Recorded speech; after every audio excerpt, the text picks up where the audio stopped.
President Trump and Senate Minority Leader Chuck Schumer DN.Y. in the Oval Office on September 6.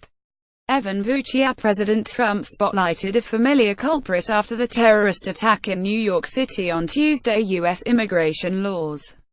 But rather than just push for his travel ban, he targeted a specific program, the diversity visa lottery program, which he said the New York attacker used to emigrate from Uzbekistan.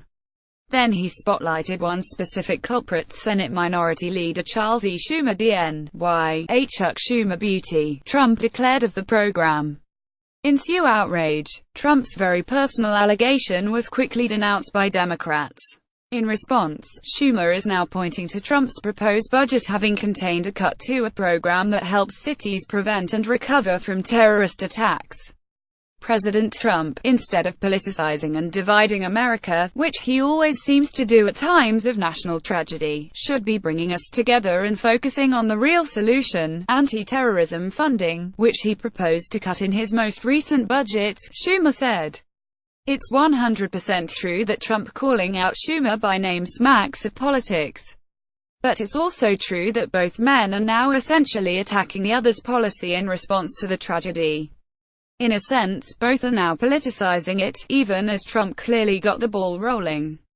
Of course, politicizing is a very loaded term, and one with which the Trump White House seems to have a relationship of convenience. After the mass shooting in Las Vegas, it was the White House that accused Democrats of immediately politicizing the tragedy by pushing for gun control. There's a time and place for a political debate, but now is the time to unite as a country, Press Secretary Sarah Huckabee Sanders said at the time. As I've long said, it's only politicizing if you disagree with the policy proposal.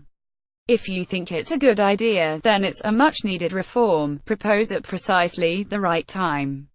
For Democrats, proposing gun control immediately after a mass shooting is just a common-sense measure to prevent such tragedies.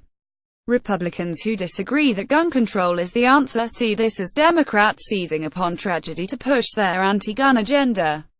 Similarly, some Republicans like Trump will look at what happened in New York and see more restrictive immigration policies as common-sense measures to prevent such tragedies.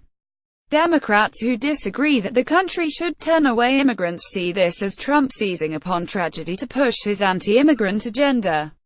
In both cases, the facts matter, and Trump has a tendency to flout the facts and lodge personal attacks, which hurts his cause.